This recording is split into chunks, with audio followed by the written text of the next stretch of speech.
Well, ladies and gentlemen, I'm going to start promptly if we can. Carry on at the bar there. We will just chatter along. We've got one of our lions, newly, I don't know, what do you call them, newly crowned lions, arriving shortly. He's just being interviewed by Sky and BBC next door. But first, please welcome our forwards coach, Alex Sanderson.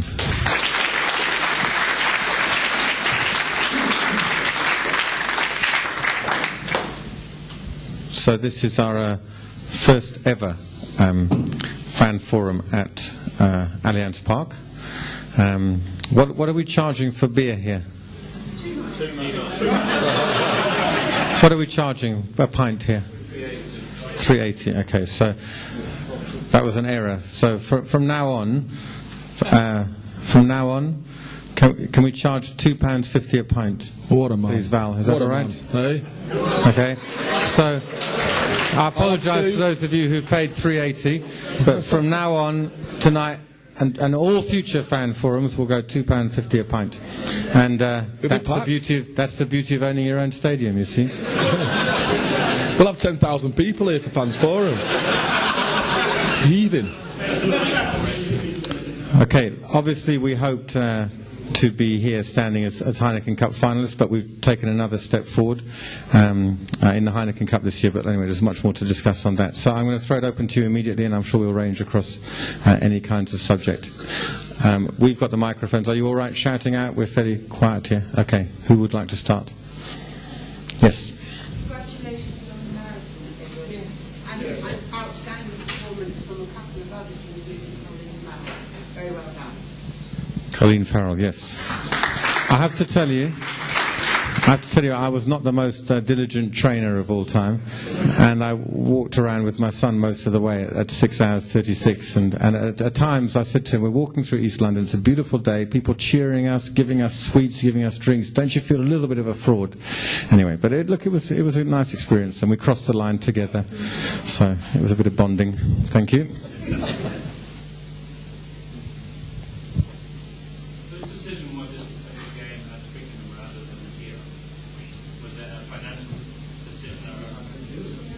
No, so what happens in Heineken Cup rugby is that there is when you get a home quarter final, you have to have a 15,000 capacity. Now there is room here to create a 15,000 capacity, but since we were so new into the stadium, you'd have to apply for a temporary planning order to put up temporary seats at either end, and we didn't feel that was the right thing to do at that time. So the home quarter final then needed to go elsewhere. Now, our next choice will be Wembley, because we know Wembley well, we have a good record there. That was, if I recall, the FA Vase final at that time, so that was unavailable. Then I looked at Milton Keynes, and although we had the sort of miler off the crossbar at Milton Keynes, it's not really a home ground for us, so we went to Twickenham, and we controlled the game, so we are able to do ticket offers through partner clubs and cashback schemes and schools and with Allianz, and so we're able to get a crowd of 37,000 for the quarter-final.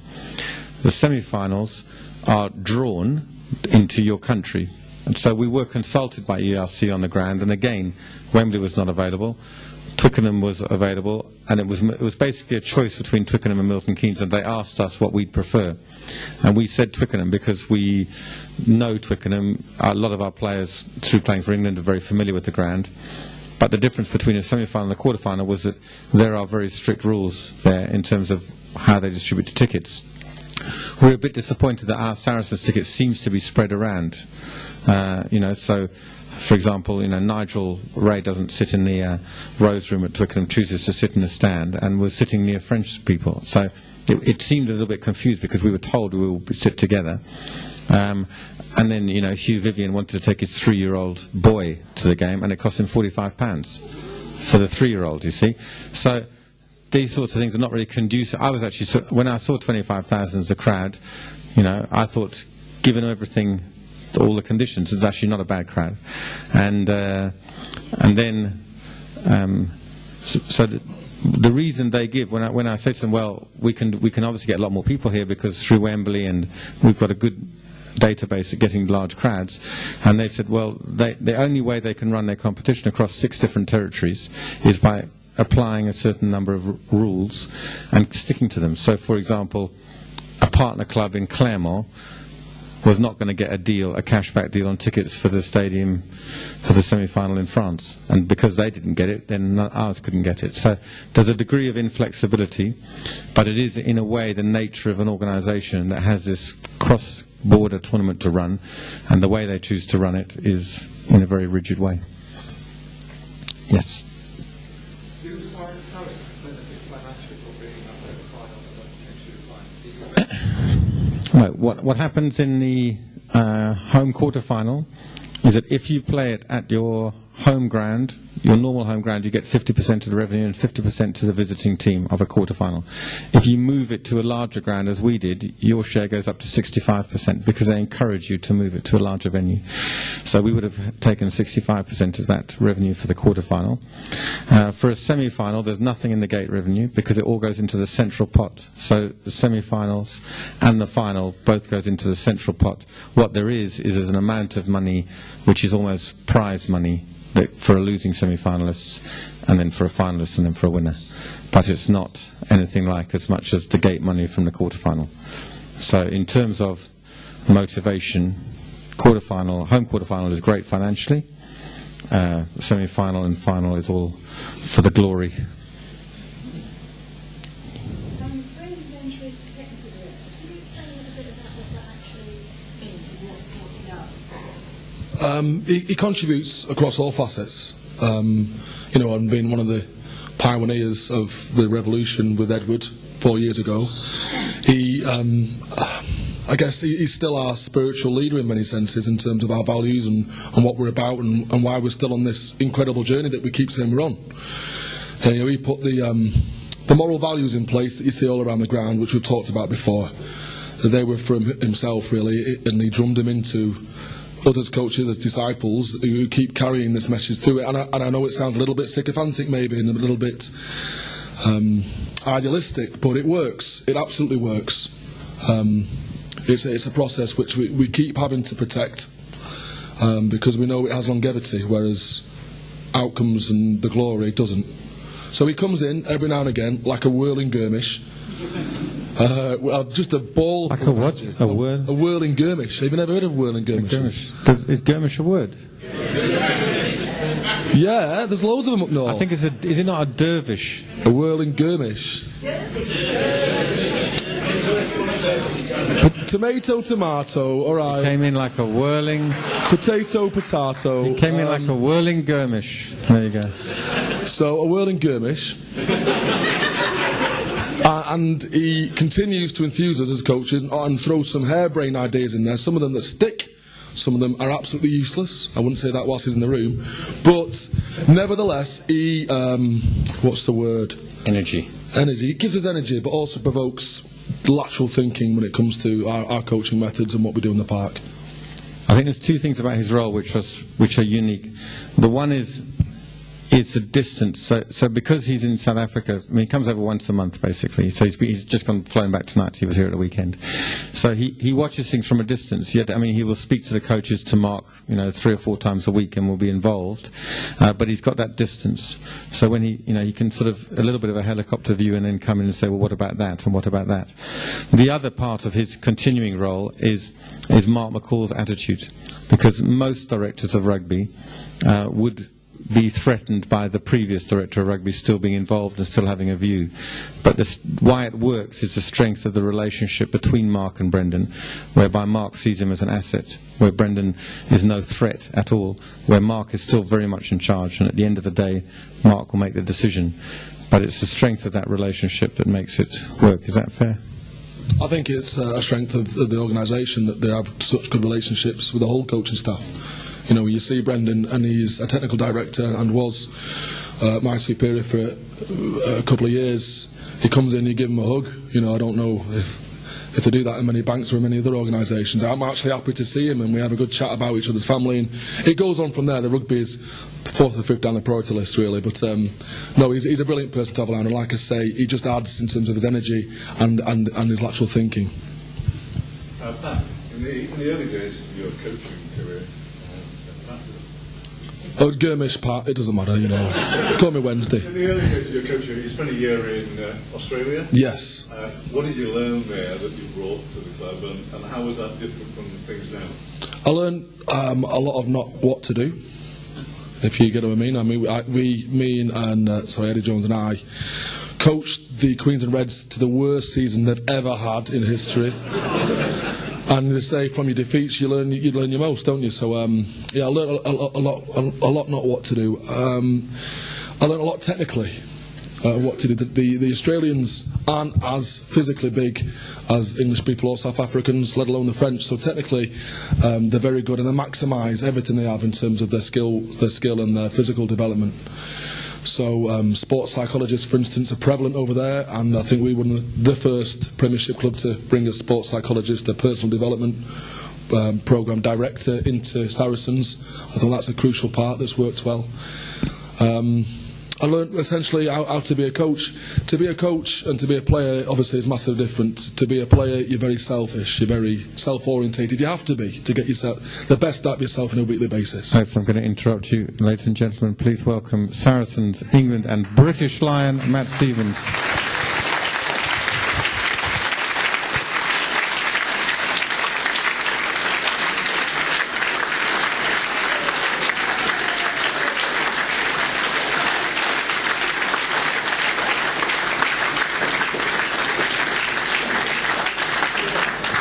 I think that's pretty much my work done for the evening, right? I can just pass the microphone over to Sauce. Matt, so maybe just initially you can just let them know when you heard, what your reaction was, your expectations, etc., how today has been. Like most of my days off, I'm on the train up to Bath because I don't know, some of you know, I'll give it a plug anyway. My restaurant, Jika Jika in Bath, please stop by. I was on the train and I had my wife sitting next to me, and she was reading off the Twitter feed, and I wasn't watching on the screen or anything. But I was pretty shocked, to be honest. I knew I was in contention because every player that was in contention had to sign a contract, so the admin was out of the way, and I really didn't think that. I knew I didn't doubt that I was good enough to be there as such. I just didn't think it was going to happen like that, and it was an amazing, humbling, wonderful feeling, and I'm hugely thankful to this club because it's the coaches and the players and you guys, and obviously the amazing support staff that we have at Saracens that have given me this opportunity. So it's an incredibly humbling and amazing place to be. So thank you.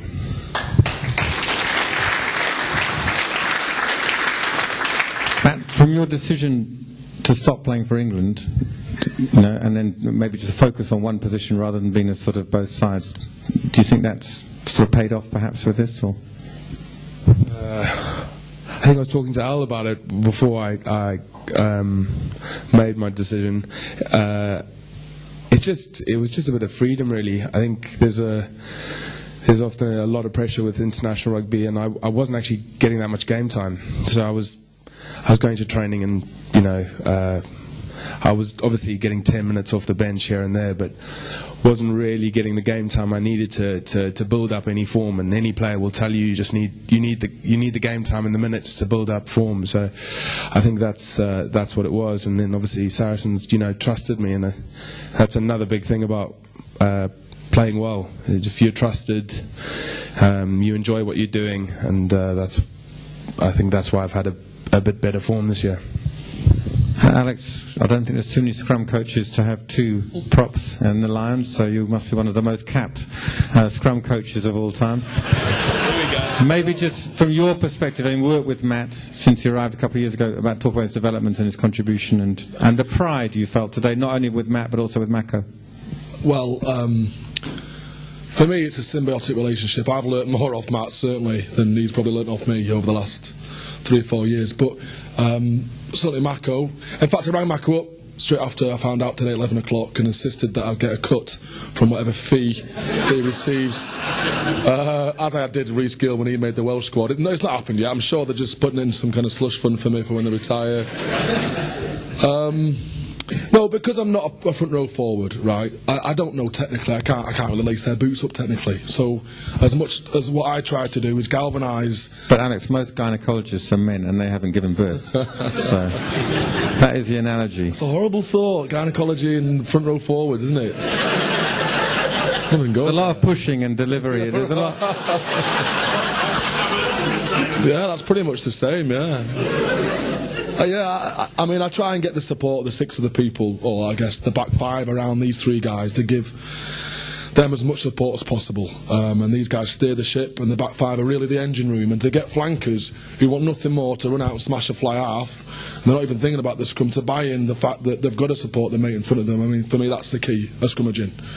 And that's been my contribution, as much as I can admit to it. But these guys, you know, have taken it on another level, because it's not just about scrummaging, as you've seen, you know, in certainly pre-Ulster, all the chat was about these guys playing like centres, like back row forwards, and I'm sure Sauce feels, and I know Mako does, that they are trapped fly halves in just oversized bodies. Yeah, definitely Mako, and they've got the skills for it. You know, as much as the technical advice, which I try and keep up with them with, I think it's getting the best out of these superb athletes on a weekly basis, and that a lot of it, like he says, if it's trust, for it's Mako, it's keeping them happy, keeping them at McDonald's, and it's finding what buttons to push with these guys so they keep consistently performing, and that's the key to achieving these kind of honours, to perform like Sauce has been doing week in, week out for what is essentially a 10-month season. Any questions for Matt or Alex? I've noticed the victory hacker, Matt, and I was wondering, where did that originate? Did you start it, or the one that you do in the changing room after? No. That started long before I got to the club. I think, do you remember Tom Ryder? I think Tom Ryder went on a tour to New Zealand. Isn't that right, Alex? Yeah. And I think Tom Ryder brought it back. And we wanted, back in 2009, wanted something, because it all started off from that Australian batsman, Justin Langer, came to talk to the team, and he said, you know, professional sport is a tough life, and you must enjoy the good times. And when you win, you must sing. And it sort of just went from there, didn't it? Is that right, Alex? Anything to add? That's pretty much it. There have been some pretty memorable tiki-tongas over the years, but it's something we quite like doing. I mean, I remember when Northampton thought we were doing it just to irritate them, which would have been a good reason, but actually it wasn't. It was nothing to do specifically with them. Yeah, that's right. Yes, that's right.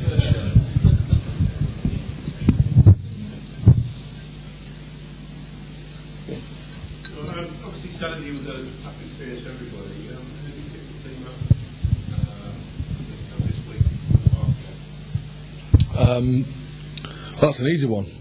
Certainly, the game was on Sunday, but we'll forget that. It's a Girmish, right? It's a Dervish, whatever. Oh, it's last Sunday, last Saturday. Last Saturday. Disappointment last Sunday. We all know what we're talking about here, don't we? Right, I'll move on.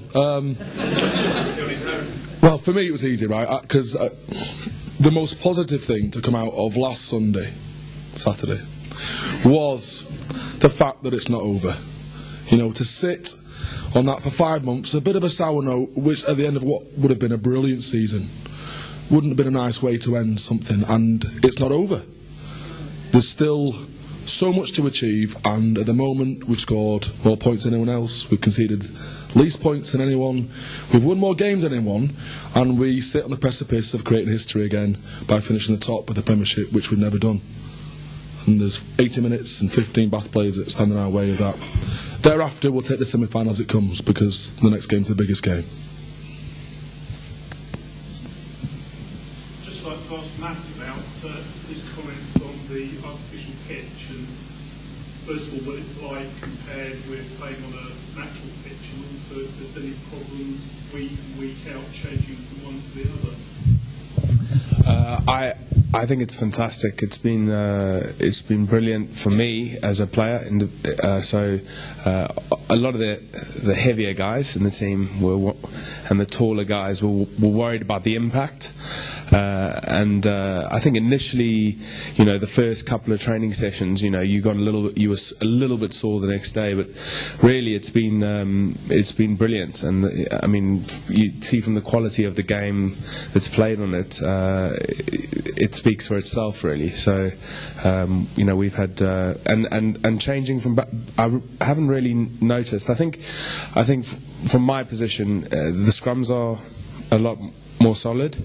I think because the surface you're pushing off is very consistent, whereas if you play at Worcester, for instance, where you're playing a kind of basically a bog,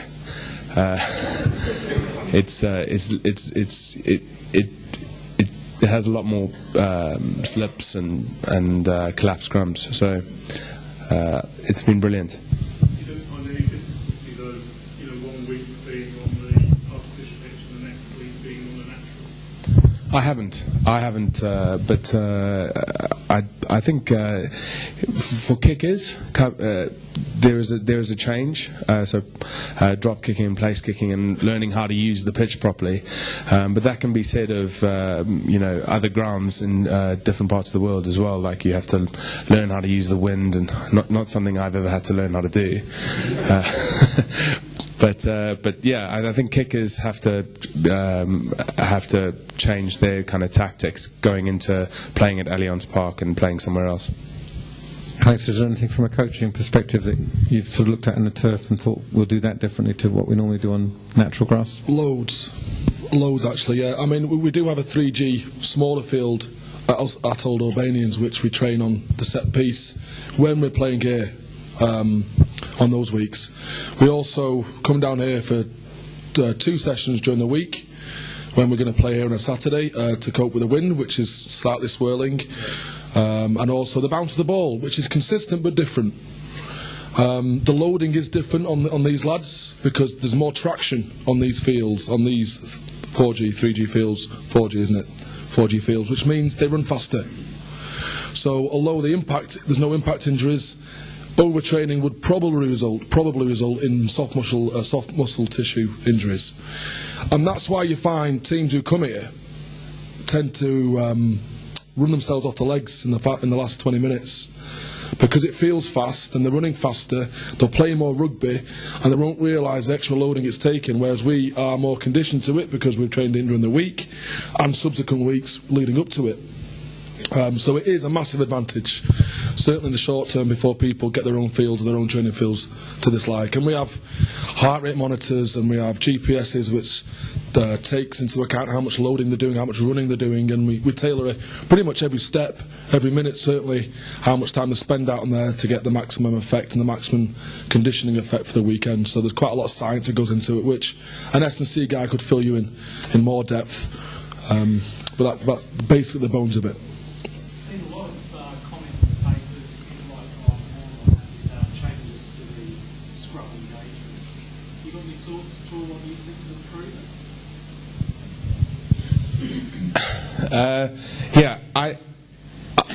I've heard rumours about what they want to do.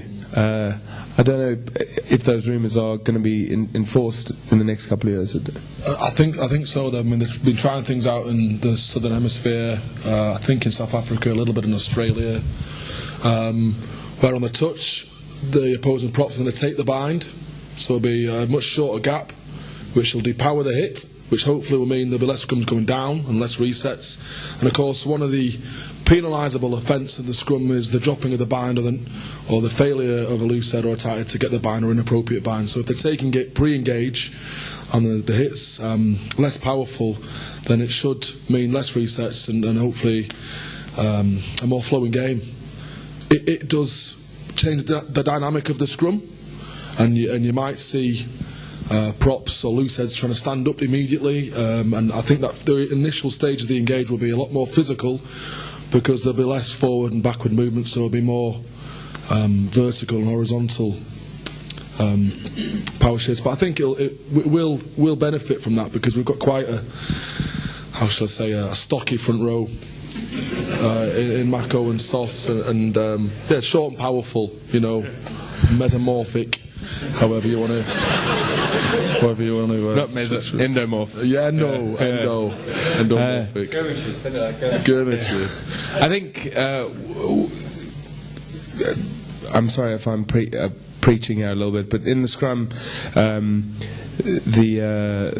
the key part is obviously the hit at the moment, because you've got two very heavy pieces of meat, basically.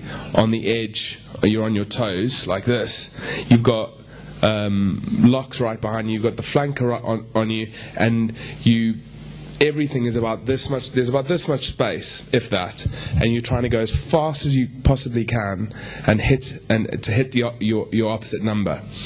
Now, what's happening is, because there's so much velocity, you sometimes can't catch the bind properly, because you've got a split second basically to catch that bind, and that's why I think Al's right, that if they pre-bind, it's going to take a lot of the uncertainty out of the scrummage. And we know, as players, we don't want we don't want supporters to come to the games and be going, oh, why are these scrums taking so long?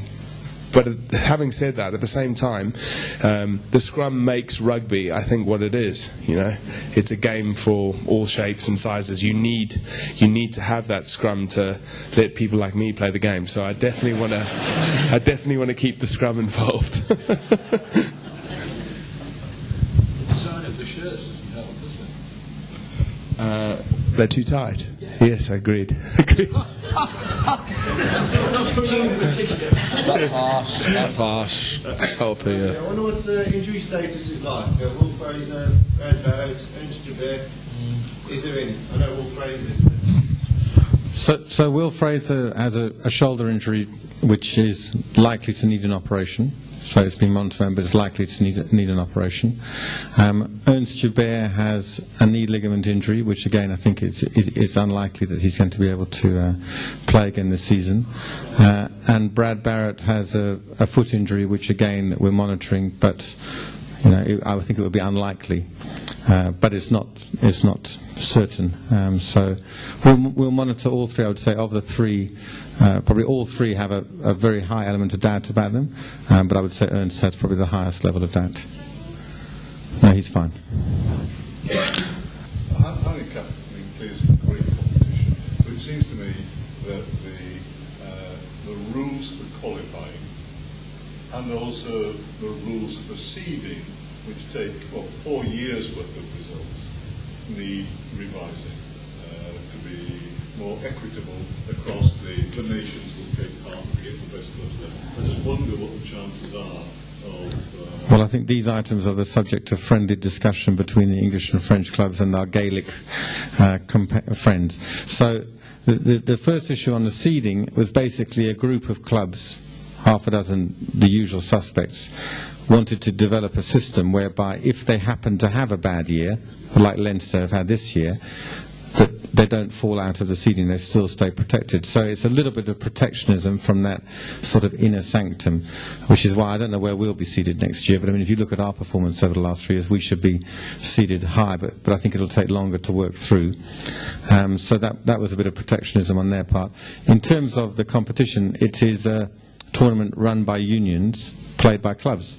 So the whole Rabo 12 Pro Direct, I never get those words in the right order, but they all qualify, as you know, whereas the top 6 of the Premiership do, and a similar number from France, so it was 6 from France. So we want a more equitable merit selection, basically. I think of the Italian clubs and the Scottish clubs, I think they won 1 or 2 games between them in this entire competition this year, yet they get automatic entry next year. So that's the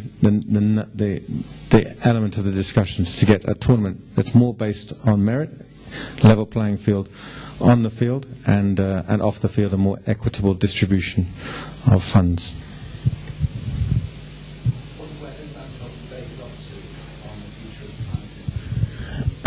There's lots of discussions between there's a pretty clear proposal from the English and French clubs now, which is under consideration. There's a less clear proposal from the Gaelic nations, basically Scotland, Wales, Ireland and Italy. But I think there's a general sense that there needs to be some kind of agreement before the end of May, so that when we go in next year, because as it stands at the moment, we are not in any European competition from the season after next. I think these sorts of things occupy clubs a lot, but probably for you is not really to worry about, because next season, 13-14 is a normal Heineken Cup. It's exactly the same as this year.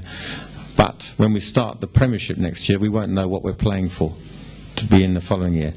Could be a revamped European competition, or if the talks don't go through, it could be just a tournament between the English and the French. Or it could be an expanded Premiership. So we don't know what will happen from 15-16. All we know is that we've sold the TV rights to whatever happens, to BT Sport.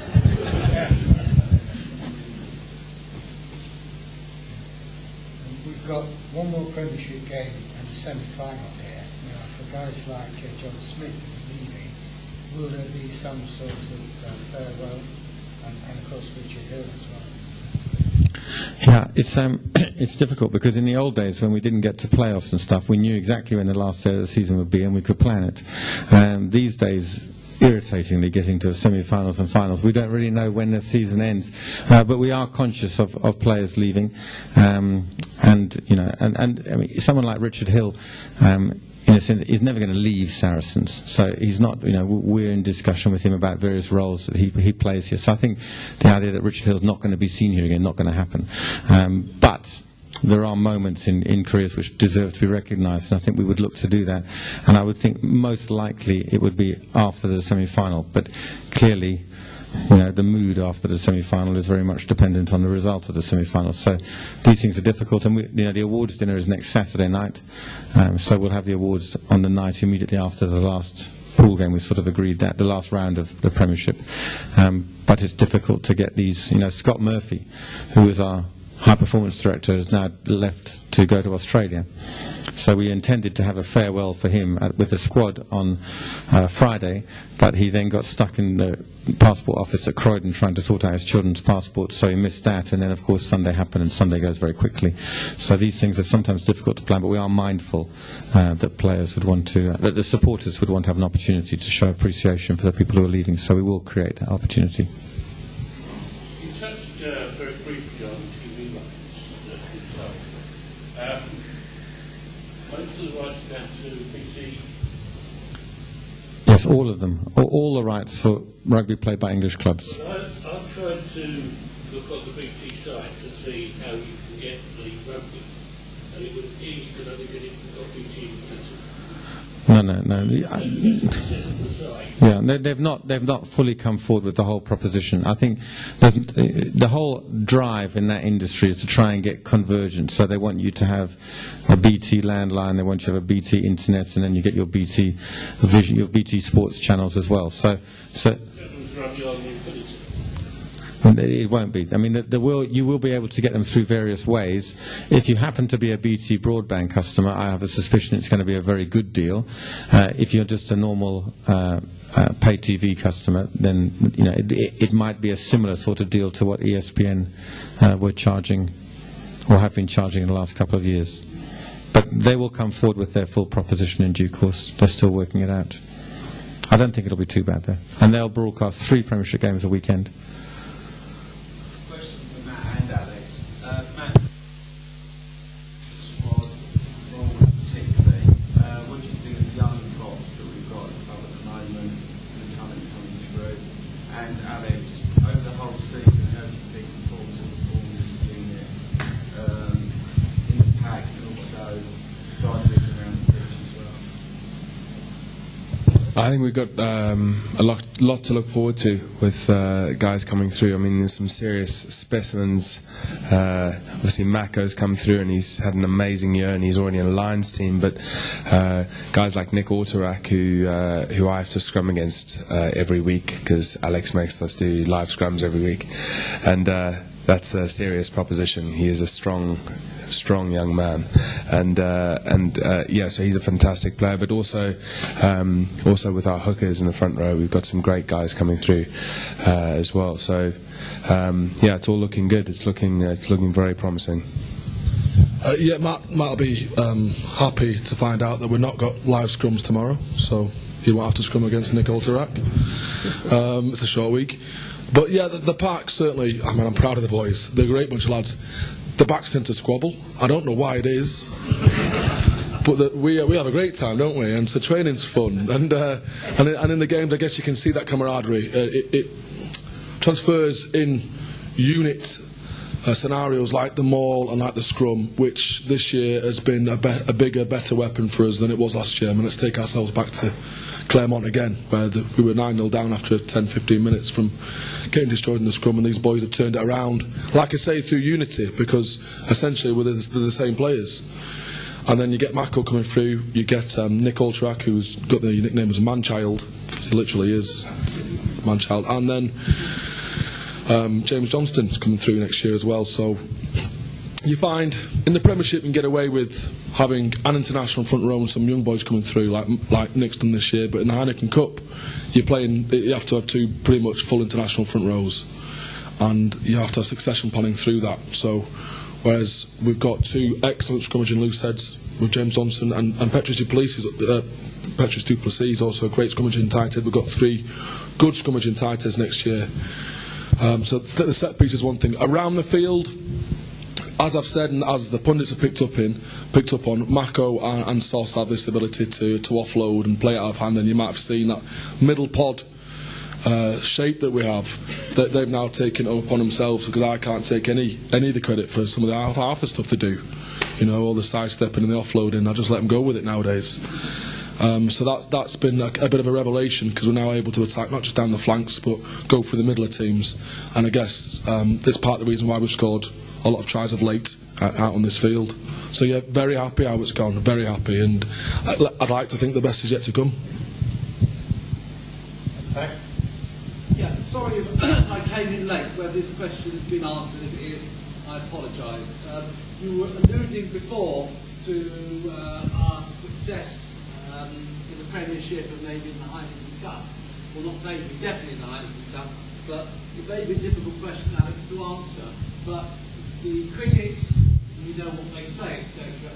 But is there a different mindset in playing in the Heineken when you're up against, I mean, I think our back row is superb, but when you look at the combined weight of the 2 long 3, plus the ones they were able to bring on afterwards, are we not then up against a massive barrier or a massive hurdle if we want to compete in both the Premiership and the Heineken? It seems to me that the two are possibly incompatible at the moment. In hindsight, last year maybe. I think this year we don't just compete in the Premiership, we actually dominate most scrums, most line-outs that we come across. And in the Heineken this year we've got parity in most games. Like at the weekend we've got parity. It's certainly a bigger contest, a bigger challenge coming against these bigger packs, so you have to look for things that you can beat them at, and speed and height is the things we focused on, technique and the cohesiveness of the whole 8. Now we knew against a bigger pack at the start of games against the 3 people like Bruno, Showden and Heyman, that they're going to be quick and they're going to be heavy and they're going to be on the ball, if you like. But as the game went on, we also knew that we'd be fitter and that our technique should shine through, and as it did. You know, we started picking penalties up towards the end of the game when they got tired and started bringing their replacements through. So you have to look at it over 80 minutes, and you have to build a team that is able to win finals and not just on a good day beat the likes of Toulon. And that's what we're doing. I honestly believe that's what we're doing going forward. Well, sorry to interrupt, but it was specifically more in relation to the back row. Oh, the back row, okay. In terms of the Premiership, I think we can beat anybody on our day, and that's been proven. But the difficulty, I think, comes to the Heineken when you're up against, you know, a Rousseau and Massoui, a 2 long back row of Lobbe. You know, Dennis Rousseau, who's got 130 kilos, Lasso, who's 120, and they were able even to bring Van Neerkerk on. So that makes it very, very difficult for us. All right. well, I mean, again, it's your opinion if it makes it difficult for you, but I think Will Fraser's been one of the outstanding Premiership players of the season, and he's still a young lad. He's still going to put 5 kilograms on him. Again, he's a work in progress, right? Ernst Joubert has been up there a little bit more lightweight, but what he lacks for in weight and maybe in a ball carry in close quarters, he more than makes up for in his line-out ability, which we absolutely destroyed them in the line-out at the weekend, and for his ability on the flanks to catch outside backs. You know, can Rousseau do that? Now, Lobbe and Massoui are a different breed again. Massoui is a brilliant player in his prime. He's 32 years old. You know, Massoui. Jackson Ray is 23 years old. So we've got 10 years on him. And as I said to someone before, experience does count for a lot. It does count for a lot, and I think with this team, which is a relatively young side compared to the likes of Toulon, we're only going to keep getting better and growing and getting bigger and stronger. We put half a stone on a man last pre-season to cope physically with these teams, and we didn't let up an inch, I don't think, at the weekend, certainly not defensively. For the lack of execution and attack, but physically, I thought we met them toe-to-toe, so for me that's a positive.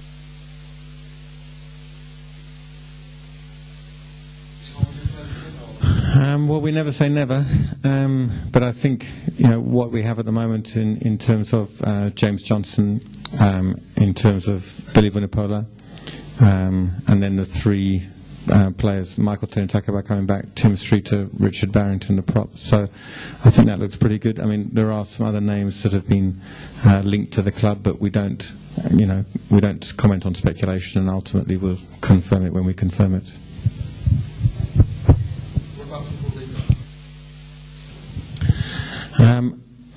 I think in terms of people leaving, that again it's fairly well known. I mean, obviously Andy Saul to Newcastle, Adam Powell's already left to Newcastle, Lorenzo Romano, the Italian prop who's on loan at Wasps at the moment, I don't think he's going to return, won't return to Saracens. John Smith has announced he's going to be chief executive of the Sharks, so it's going to be difficult for him to play next season. I think Carlos Nieto as well will most likely retire, and I think that's about it. Oh, and I think Joe Maddock maybe as well. And flights have been committed Saturday also. Saturday will be our preference. So there's lots of pros and cons on this, and what we've looked at so far is we would prefer to play on Saturdays. Now, Can I just interrupt? Did you not tell us when you did the earlier visits around the clubs that your preferred day was the Sunday? I think we did think our preferred day was going to be the Sunday, but now we're here. We feel that our preferred day is a Saturday. Why? As I'm going to go on, I don't think it makes much difference actually what our preferred day is because we will be televised more often than not. You'll see this year we're televised virtually every week anyway. But I've said to you, we have taken the BT dollar, which is the right thing to do, which means BT have 3 broadcast games. I think with us going to, having been a Sunday preference club, was very helpful to you, because I don't think there are very many Sunday preference clubs left. I think most clubs would prefer to play on a Saturday. So I would say that by the time the TV schedule comes out, you'll find it being almost even. I would guess it will be almost even. We will play on Saturdays and Sundays as much as each other. Will there be any attempt made to have our fixtures one Saturday whilst Watford have theirs the other? Because that's the big problem. The people that were season tickets and not season ticket holders at Watford have a home game one week. No, I recognise that, but I mean, we like to play at a time that suits every spectator. But at the end of the day, while Watford was relevant to us when we were playing there, this is a different environment, and we're getting at Watford we're getting 5,500, 6,000 people coming to games. We're now getting 10,000 people coming to games. So there's a fair number of new people coming with new needs. So while I completely understand your position, as I take it a Watford season ticket holder, hope you get promoted at the weekend.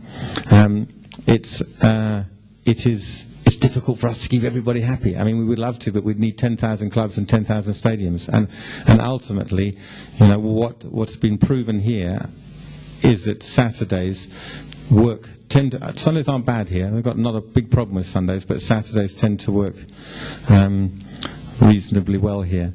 And if, I'm sure you believe you'll get to the Premiership, you might find Watford playing on Sundays and Monday nights and things as well. So their fixtures we moved around. So as a supporter of another club, I think you just need to hope that it dovetails. I mean, I find it frustrating when Saracens play the same time as the Arsenal.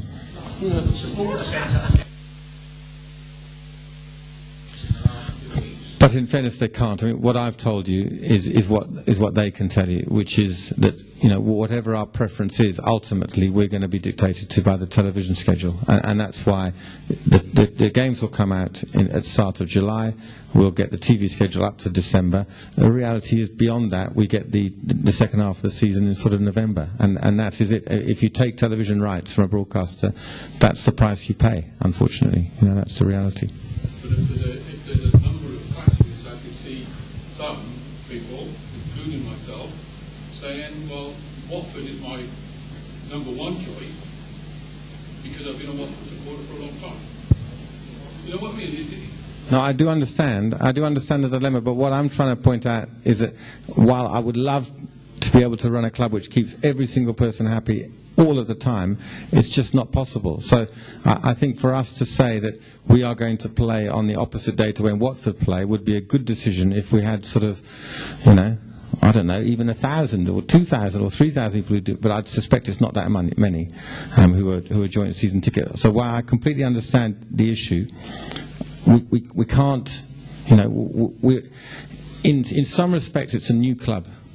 And I recognise all of you are long-standing season ticket holders who've been supporting the club for a long time.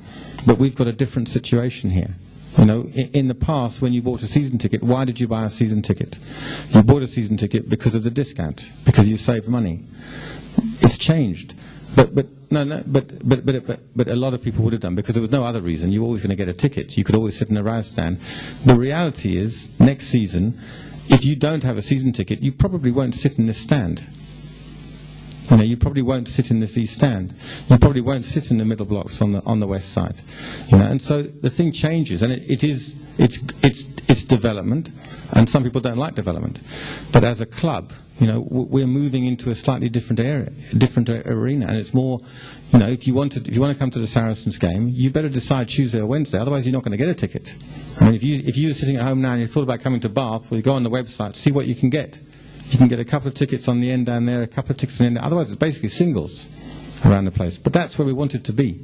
And I can remember, as a little boy supporting the Arsenal, when not many people came to the game, and it was 20,000, 25,000. It was great, because I didn't have to park. I didn't worry about parking, turn up half an hour before the game. All of a sudden, football became more popular. And you actually wish those people weren't there. It's a bit like on a plane. You love it when the plane's half empty. It's much more comfortable. But the reality is, this plane's full.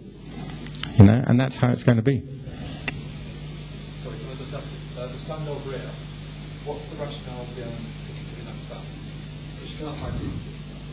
The rationale behind the south stand, it's community. So our plan is that we run a community festival on every match day. So whether it takes place at Mill Hill or on the pitch, we have a community festival every match day, and that stand is then taken by the participants, parents, teachers, club officials who are in the community. What's happening for the Storm matches next season? So we think the Storm matches will take place here.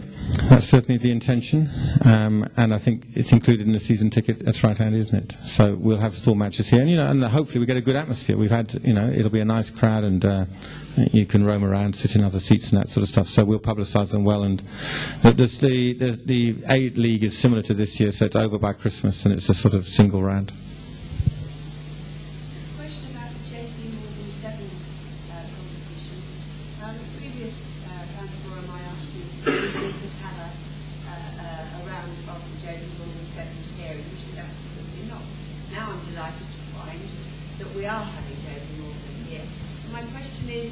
I'm being made to sound very inconsistent tonight. That's fine. You please us most of the time. Okay. I find that it's in August, and isn't that athletic season, and what's going to happen? Are you looking back? So it's on August the 3rd, Saturday, August the 3rd, which is a British League athletics meeting during the day. So from 9:30, you'll be able to come along and watch top athletics, which will finish at about 4:30. We will then take down the discus net over there, put up the rugby posts at that end. We'll have the rugby posts up. We'll have marquees up.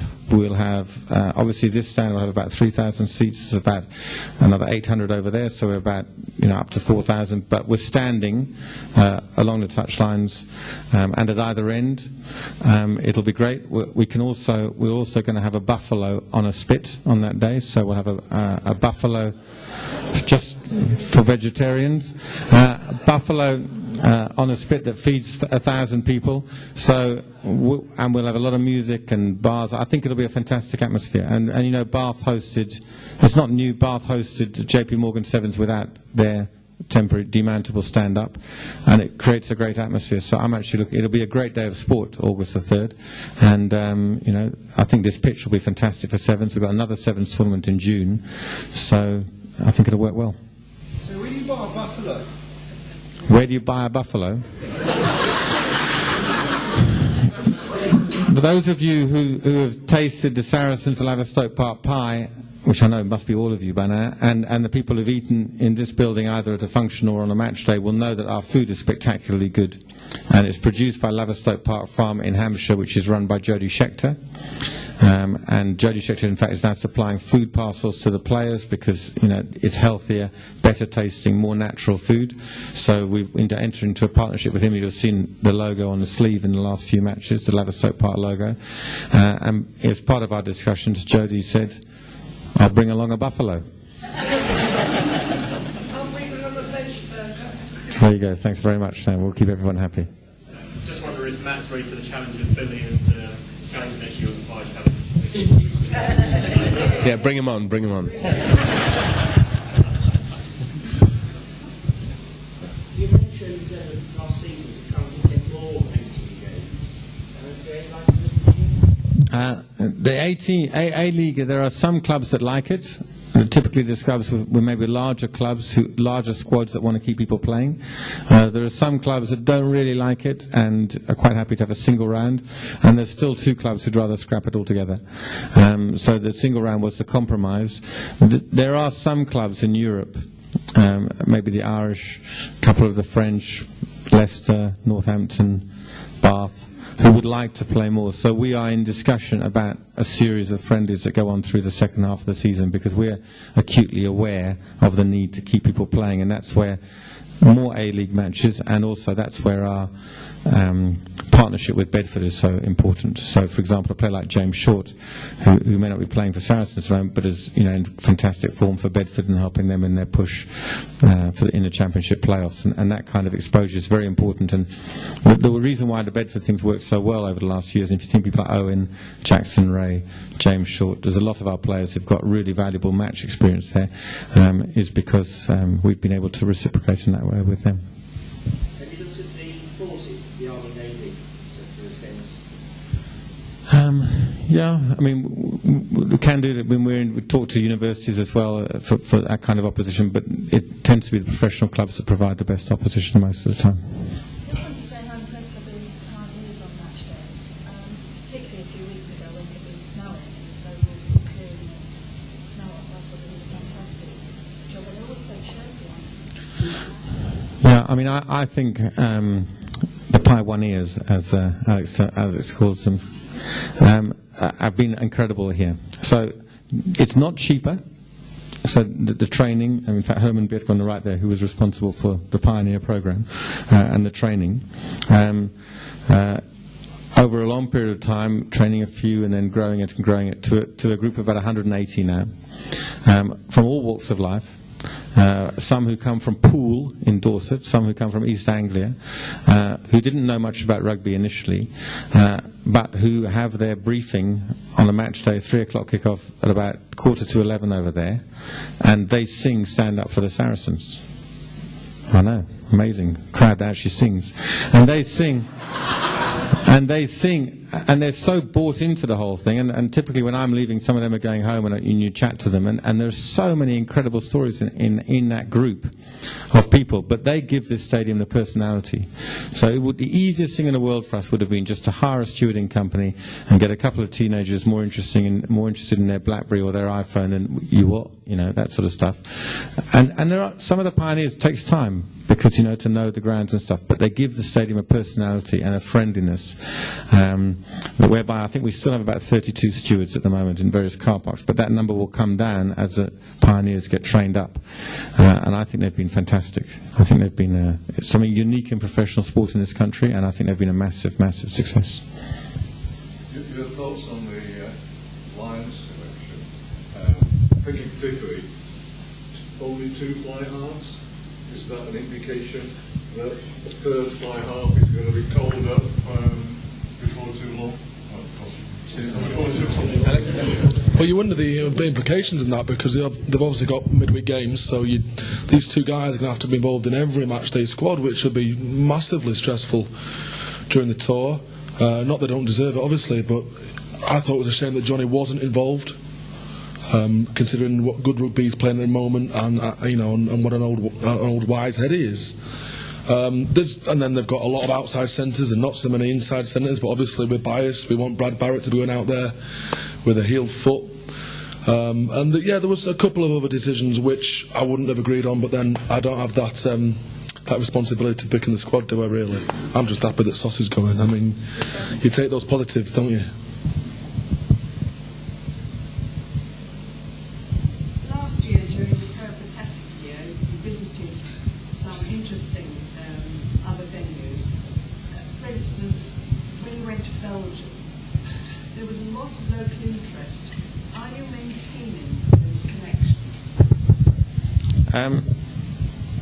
Yes, we are in touch, with our Belgian friends.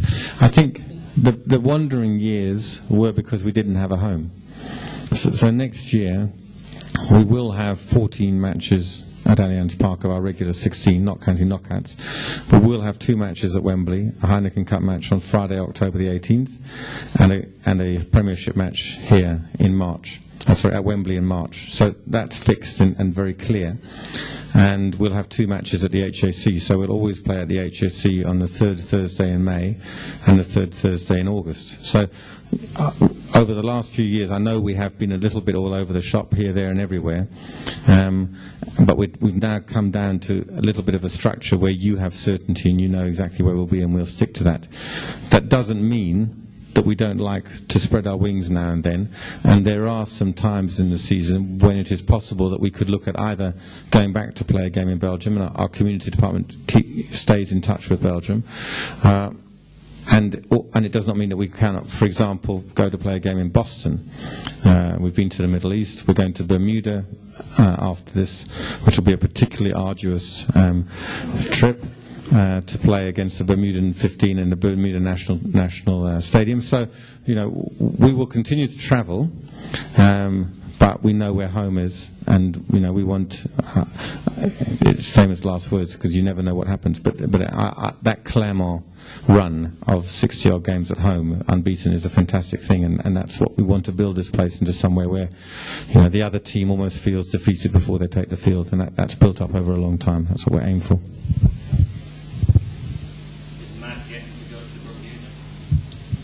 Matt, well, unfortunately, will be otherwise engaged in Australia. I don't know, would you like to withdraw from the Lions and come to Bermuda? That could be quite a statement, actually, Matt. Can I make you an offer? The season ticket sales are going so far for next year. What's the number we're up? Pretty good. We're obviously on renewals, which I think there's about 3 or 4 days left, so there's still a few people who are running down the clock, which I would understand. But, it's not like, as I said earlier, the landscape has changed, and people, need to realise that we need to get into this mindset of renewals. The 0% discount, the 0% interest rate on monthly payments hopefully makes it easier for some. So I'm pretty confident it'll be fine, and when we start going for general sale and into locals around here, Hampstead and Highgate and Enfield and places like that, I think we'll look pretty strong. Car parking disabled, why is it so expensive? £220 for a year to park in disabled spot. It's free It's free at all undergrounds. Free at all undergrounds. Okay, well, I'll need to look into that. You can't get it if you're disabled. Yeah. You can't go on the coach, you can't. We've got a lot of disabled parking places. Well, you have. Yeah. Exactly. Hmm. You have.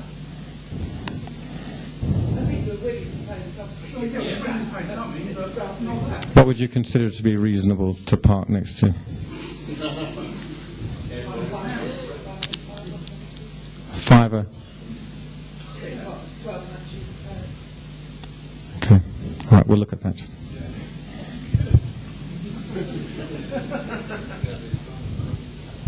How was the Saracens Express birthday? It's pretty well. I think it's obviously moving into a routine. So for us, we've subsidised it to a certain degree initially. Is that the shuttle bus from Mill Hill? No. That's the Saracens shuttle. Oh, right. The Saracens That's working Express. out really well. My Yeah. wife goes on that every game and she thinks it's fantastic. The shuttle bus works very well.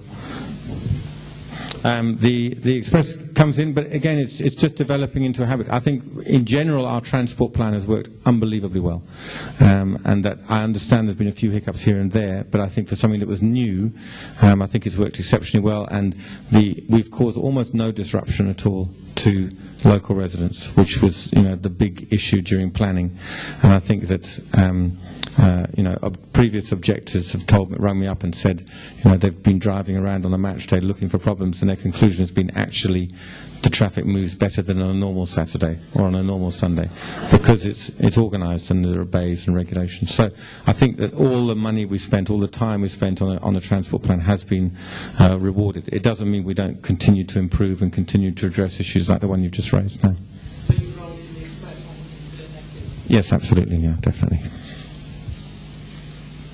When you first looked at the transport arrangements, you were thinking of a coach from South Essex. That didn't happen. There's one came from North Essex. Was that because of the lack of support? Or? I think where a line was intended and done, it would be lack of support. So if you can round up some people in South Essex to fill a bus, we'll happily send a bus. Could I ask that from the games, Premiership games this season, people have been scratched against who was most impressive?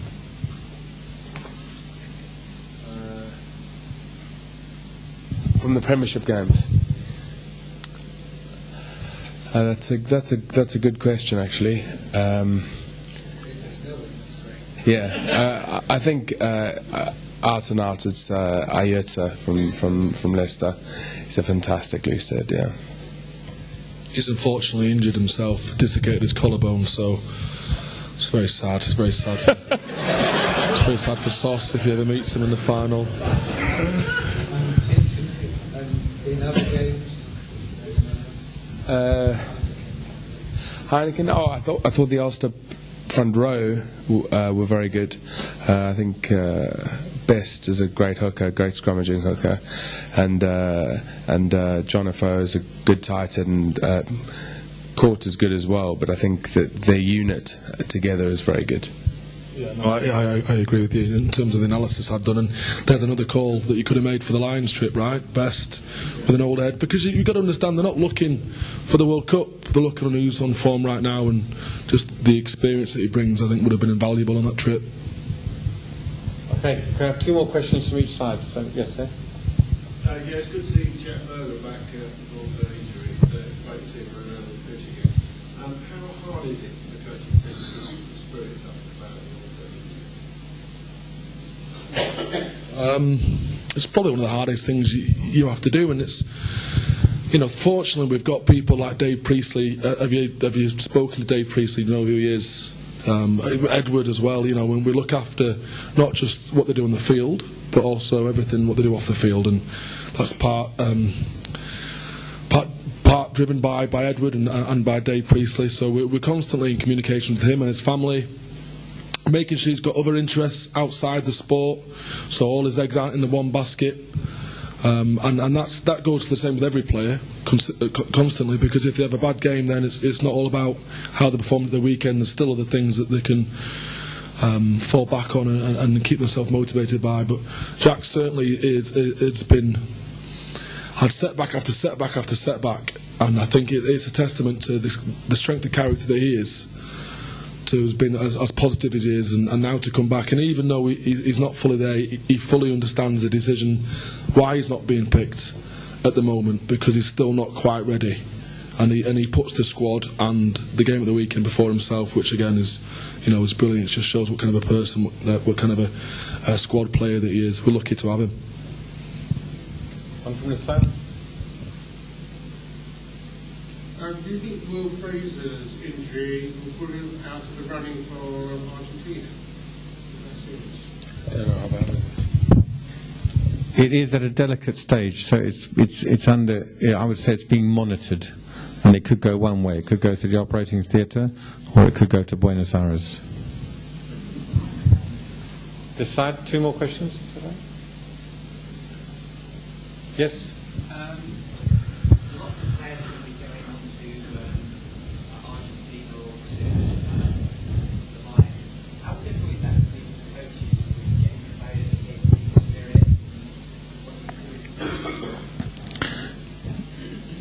That's where Edward comes into his own. So no doubt Edward is already planning some bonding trip away when they all come back. Obviously, bonding for us as a side, harmony within the squad is vitally important.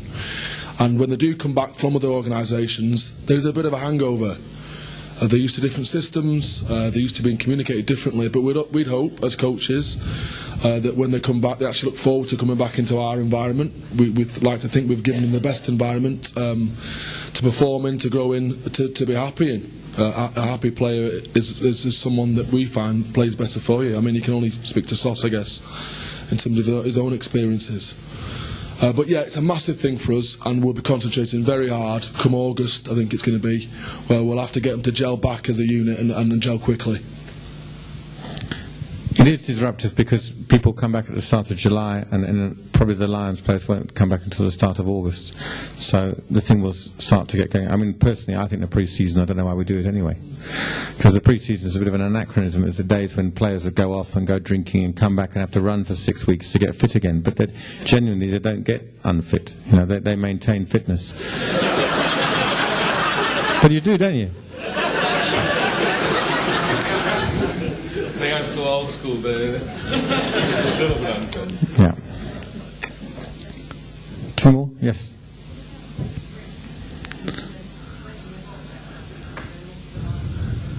Yes, Edward. Yeah. They get a lot of rest. R is for rotation. R is for rest. So, I mean, look, hopefully we do look after them well, and we understand that, and we pace that through the season in a way that other clubs perhaps don't. I don't know, Alex, do you want to speak a little bit about that? This is more run by the S&C department. Like I say, you have all types of newfangled gadgets to monitor every step they take in every session, every minute they play. Every contact they make, every jump that Steve Borthwick does in the line-out is monitored on a week-to-week basis, so we know exactly what they're doing and how much load they take on. The only other thing you have to factor in there is the mental rest. Physically, we think we've got it just about right for them to perform every weekend and to get the right rest. Mentally, some players will be given more time off. Alex Good, for instance, needs a bit of mental rest coming on the back of the Six Nations. He's going away next week to recuperate in lieu of the semi-final. So it's something we monitor all the time. You have to almost preempt game fatigue before it actually happens, and something we monitor all the time. And we've got some of the best in the business. In fact, England are copying off us now in terms of the data collection that we have and the same systems that we use for their own players during the course of this season to monitor how many minutes are played and what exact loading has been done. So it's actually, thankfully, it's taken out of my hands, but yeah, it's something we concentrate massively on. It's maybe worth just restating that as a club, our focus is on people totally and completely, not results. So I am much more interested, and we all are, in the people than in the result. And this means that the way we look after them, the way we share their ambitions. So there are some clubs that won't want a player to play international rugby. We want our players, whatever they want, we want. We have a little saying within the club that when anyone asks me anything, the answer is yes. So whatever they ask me, my answer is yes. The other side of that deal is I know they're not going to ask anything stupid. And over the last 4 years, I think I've been asked 2 stupid questions, to which I've replied, don't ask such a stupid question. But in general, I don't get asked stupid questions, because that's the kind of people we had. So we said, we'll get talented people together, we will treat them ridiculously, unbelievably well. And in return, they will try unbelievably hard. And that's why these players and coaches try unbelievably hard. But that's what we do. We don't talk about winning or losing. I mean, if I think the 2010 season and the 2011 season, what was the difference? In 2010, we got to the final against Leicester. We lost in the last minute. In 2011, we got to the final against Leicester. We won in the last minute. The difference between those 2 seasons, in my mind, was the difference between a fairly average party and a slightly better party. There was no difference. And it's all about people. It's all about creating an environment where people can be the best rugby player they can be, getting selection for international teams, the best person they can be, the best father they can be, the best husband they can be, the best friend they can be. And those are the kinds of bonds. That's the kind of culture that we have here. And results are almost irrelevant. Almost irrelevant. The odd thing is that since we stopped worrying about winning and started focusing on people, we've won quite a lot. Last question, anyone? Yes. Sunday's programme said you're on 35 kilos lighter. Yes. Than a pull-up. Yes. How are you going to keep the line scrum straight? I saw my... Are you really 86 kilos? Yes. No. ERC put you down at 86 kilos. How much did you pay them for that? That was unbelievable. Exactly. No, I'm weighing in a cool 130 kilos. So. Yeah, they could cook me. Okay, ladies and gentlemen, may I just thank Matt and Alex Sanderson.